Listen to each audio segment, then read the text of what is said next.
Bueno, Antonio, con el gusto de estar contigo, las preguntas rápidas que quiero hacerte son más que nada la duda que podemos tener cualquier persona de las que conocemos esta historia increíble, la que a muchos nos ha tocado el alma, y bueno, capaz que son cosas muy simples, pero nos puedes iluminar. ¿Qué te parece? ¿Cómo no? Encantado. Después de salir de la montaña, ¿te fue más fácil o más sencillo decir te amo o amar o abrazar? ¿Cambió la perspectiva del amor? No sé si la perspectiva del amor. Lo que sí cambió fue el no quedarte sin decirte quiero, el no quedarte sin darle un abrazo y un beso a tus padres. Cambió por ese lado porque supiste lo que era perderlos, lo que supiste lo que era no haberlos abrazado, no haberles dado ese beso, el dar cualquier cosa, como en su momento fue el pedir la posibilidad de volver, despedirme y volver a la montaña a morirme. Es decir, es brutal ese sentimiento, y creo que posterior a eso creo que aprendí la lección, ¿no? Es decir, aprendí a decirle era más familiar la cosa a mi padre, a mi madre y a mi hermano, ¿no? Creo que fue un faltante que tuve y que lo corregí, creo, a lo largo del tiempo. ¿Es necesario pasar por ese infierno que pasaron ustedes esos 72 días para aprender a vivir, a escuchar, a disfrutar la vida con lo que es la vida en sí? Que hoy en día estamos un poquito desconectados de esos sentimientos tan básicos. No necesariamente, pero tenés esa sensación de que sos inmortal. Todos creemos que vamos a vivir para siempre, que o porque somos jóvenes o porque ya hemos pasado cierta edad, que vamos a ser eternos. Y esto fue un poco un decirte alto, hoy estás muerto, hoy no existís para el mundo, no existís para nadie. Y eso fue una sensación muy fea, fue una sensación muy dura, fue una sensación de abandono y fue un replantearte una cantidad de cosas, obviamente. Hay mucha gente, nosotros pasamos por eso y nos replanteamos ahí. Hay gente que de repente se replantea las cosas en una forma menos crítica o sin ese riesgo de vida por el que pasamos nosotros. Cuando ahora sale a la luz esta película de La Sociedad de la Nieve, cuyo libro, te comparto, lo tengo aquí, ya lo leí, leí tu capítulo, leí lo que viviste ahí, me queda muy claro que hay algo de un momento que viviste antes de ir a los Andes, en tu recorrido por Mendoza, en Argentina, y recordás que estuviste en un lugar que ni siquiera sabés si existió, que puede haber estado en tu mente, y donde recordás que esta frase la pusieron por ahí. ¿Qué significa esto? Significa el comienzo y significa el fin. Significó el comienzo de una tragedia y fue el fin de una reunión. Fue el fin de alguien que conociste en forma efímera por una tarde y que puso eso en la pared. El lugar sí existía, sí existió, después se demolió, pero podía haber puesto cualquier otra cosa. Éramos 6 personas, 6 chicos de 19 años, y podía haber puesto una amistad, no, amigos por una eternidad. Es decir, son palabras pesadas, es decir, es una palabra pesada por una eternidad.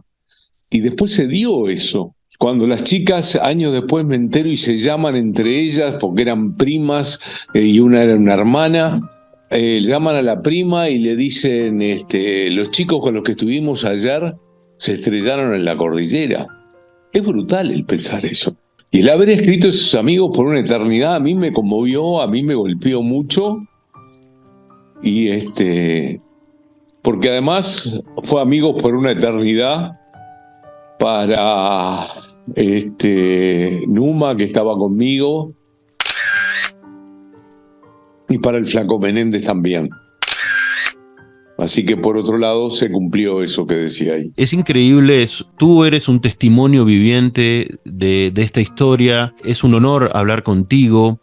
Fíjate que te veo y veo a ese chico de 19 años que no lo podemos dimensionar viendo al hombre hoy en día, ¿no? Pero eras un niño, eras un jovencito de 19 años que tuvo que pasar realmente por una situación muy, muy complicada.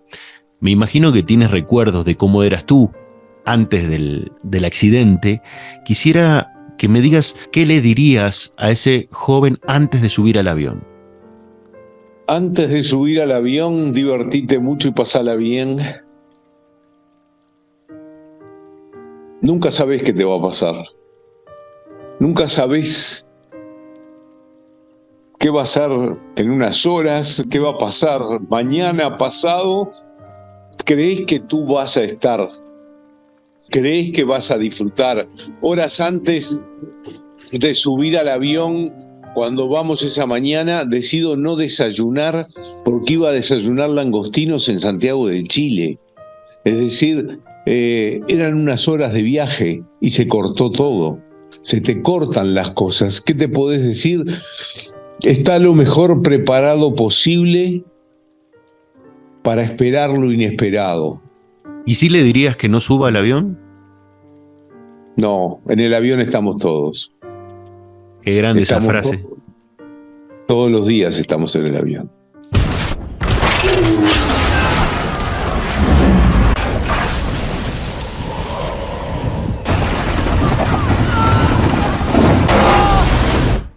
La película La Sociedad de la Nieve de Netflix, que por cierto ha sido un éxito, ¿te gustó? Sí.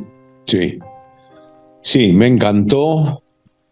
Refleja mucho lo que pasamos nosotros ahí. Y si refleja mucho, pasamos mucho peor de lo que de ahí te muestran, porque fueron días de mucha angustia, de mucha soledad, de cuestionarte el por qué estás pasando por eso. Hoy decías de un chico de 19 años, y nosotros con 19 años decías, me caigo en el medio de la cordillera, a los 7 días escucho que no me vienen a buscar, a los 10 días me tengo que alimentar con los cuerpos de mis compañeros, y después viene una luz y mata a 10 de mis compañeros. ¿Dónde estaba ese Dios que a mí me habían enseñado en el colegio durante 12 años? Ese Dios magnánimo, ese Dios de barba, con ese báculo, con todo eso. ¿Dónde estaba? Nosotros estábamos sufriendo y te cuestionabas, ¿por qué me está pasando esto? Y lo racionalizábamos diciendo, esto es un purgatorio, los buenos son los que se mueren porque dejan de sufrir y los malos son los que quedamos porque tenemos que sufrir para después morirnos.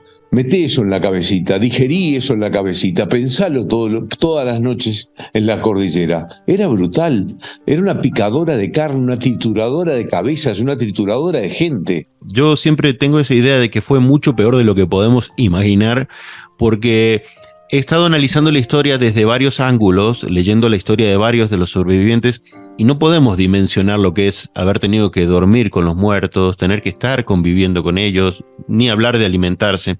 Esta historia la has contado 1000 veces, pero quisiera que solamente respires una vez y me digas cuál es el primer rostro de un amigo o de un ser que quisiste mucho o que quieres, que está ahí presente en esa montaña contigo. El primer rostro que se te viene, de un amigo o de uno de los sobrevivientes o no sobrevivientes. Primer rostro de Gustavo Cervino, que fue el que me saca, cuando quedé colgado del asiento, es el que me saca el cinturón de seguridad y caigo.